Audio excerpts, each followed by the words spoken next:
Hello friends, welcome to cook with Pramila. Friends, ఈరోజు recipe వచ్చేసి ఇంట్లోనే చాలా ఈజీగా స్ట్రీట్ ఫుడ్ స్టైల్లో ఉల్లి పరోటాని ఎలా తయారు చేసుకోవాలో చూపించబోతున్నాను. ఈ ఉల్లి పరోటాను ఉదయం టిఫిన్లోకైనా, నైట్ డిన్నర్లోకైనా, లేదంటే లంచ్ బాక్స్లోకైనా చాలా ఈజీగా తయారు చేసుకోవచ్చు. టేస్ట్ కూడా చాలా బాగుంటుంది.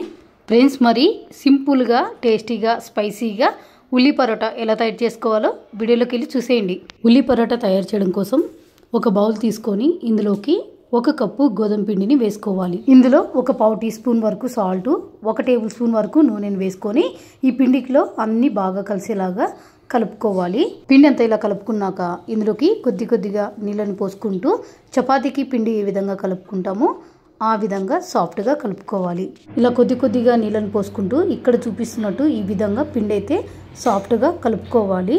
ఇలా కలుపు పెట్టుకున్న పిండి ముద్దకు పైన ఆరిపోకుండా కొద్దిగా నూనెని వేసుకొని ఈ పిండి ముద్దకంతా పట్టించేసుకొని ఒక ప్లేట్ మూసిపెట్టుకొని ఒక 10 నిమిషాలు పిండిని నానబెట్టుకోవాలి. పిండి నానే లోపల ఉల్లిపాయ పరోటాకు స్టఫింగ్ అయితే తయారు చేసుకోవాలి. ఒక ప్లేట్లోకి ఒక 3 మీడియం సైజు ఉల్లిపాయలను పైన పొట్టు తీసేసుకొని ఇక్కడ చూపిస్తున్నట్టు ఇలా పొడవుగా పల్చగా కట్ చేసుకోవాలి. ఇలా కట్ చేసి పెట్టుకున్న ఉల్లిపాయలను ఇక్కడ వీడియోలో చూపిస్తున్నట్టు ఈ విధంగా విడివిడిగా చేసుకోవాలి. కట్ చేసి పెట్టుకున్న ఉల్లిపాయలని ఇలా పొడిగా చేసుకున్న తర్వాత ఇందులోకి 1 టీ స్పూన్ కారం, 1/2 teaspoon dhania powder, 1/2 teaspoon garam masala powder, 1/4 teaspoon salt వేసుకోవాలి. తర్వాత ఇందులోనే 1.5 టేబుల్ స్పూన్ వరకు పప్పుల పొడిని వేసుకోవాలి. ఈ పప్పుల పొడి వేయడం వల్ల ఈ పరోటా చాలా టేస్టీగా ఉంటుంది. తర్వాత ఇందులోనే కొత్తిమీర కూడా కట్ చేసుకొని వేసుకోవాలి.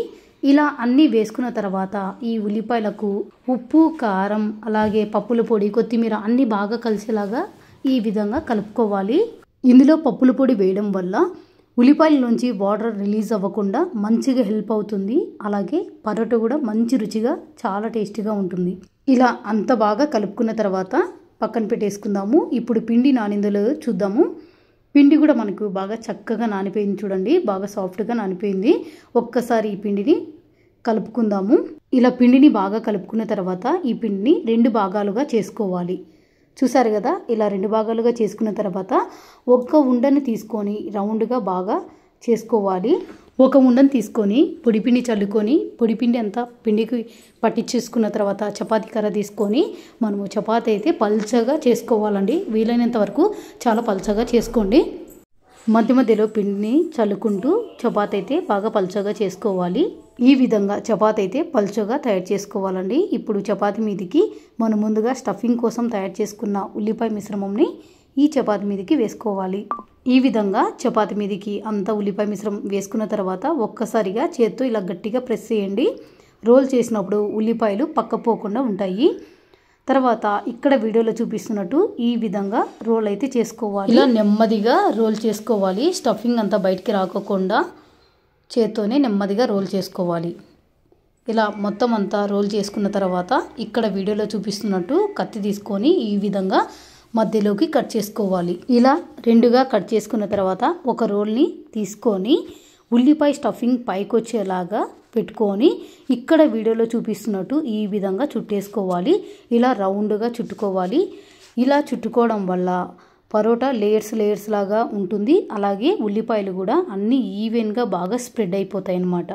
చూసారు కదా, ఇక్కడ వీడియోలో చూపిస్తున్నట్టు ఈ విధంగా చేసుకోవాలి. ఇలా రౌండ్గా రోల్ లాగా చేసి పెట్టుకున్న వీటిని పొడిపిని చల్లుకొని పైన కొత్తిమీర పెట్టేసుకొని చపాతీ కర్ర తీసుకొని రోల్ చేసుకోవాలండి.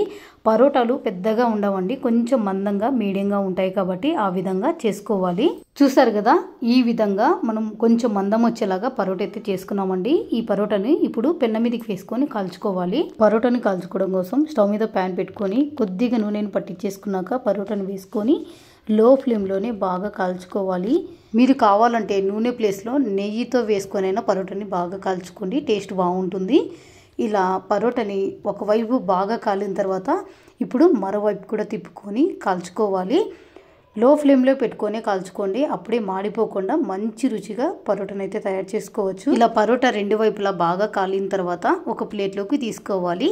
మిగతా పరోటాలు కూడా సేమ్ ఇదే విధంగానే అన్ని కాల్చుకొని ఒక ప్లేట్లోకి తీసుకోవాలి. 1 కప్పు గోధుమ పిండికి 4 పరోటాలు అయితే వచ్చినాయండి. అంతేనండి, ఎంతో టేస్టీగా చాలా రుచిగా పరోటాలు అయితే రెడీ అయిపోయినాయి. ఇంట్లోనే స్ట్రీట్ ఫుడ్ స్టైల్లో ఉల్లి పరోటా అయితే చాలా టేస్టీగా రుచిగా తయారు చేసుకోవచ్చు. తప్పకుండా మీరు ట్రై చేయండి. ఇంట్లో వాళ్ళు ఈ పరోటాలు తిని అందరూ ఫిదా అయిపోతారు. ఈ పరోటాలకు బెస్ట్ కాంబినేషన్ పెరుగని చెప్తానండి. పెరుగులోకి ఈ పరోటాలు చాలా టేస్టీగా ఉంటాయి. అలాగే ఎలాంటి చట్నీ కానీ కర్రీ కానీ లేకున్నా ఈ పరోటాలు ఉత్తవైనా తినచ్చు. అంత రుచిగా కమ్మగా ఉంటాయి. తప్పకుండా ట్రై చేయండి ఫ్రెండ్స్. మరి వీడియో నచ్చితే లైక్ చేయండి, షేర్ చేయండి, అలాగే ఛానల్ని సబ్స్క్రైబ్ చేసుకోండి. ఇంకా ఇలాంటి వెరైటీ రెసిపీస్ కోసం పక్కనున్న బెల్ ఐకాన్ని యాక్టివేట్ చేసుకోవడం మాత్రం మర్చిపోకండి. Thank you for watching.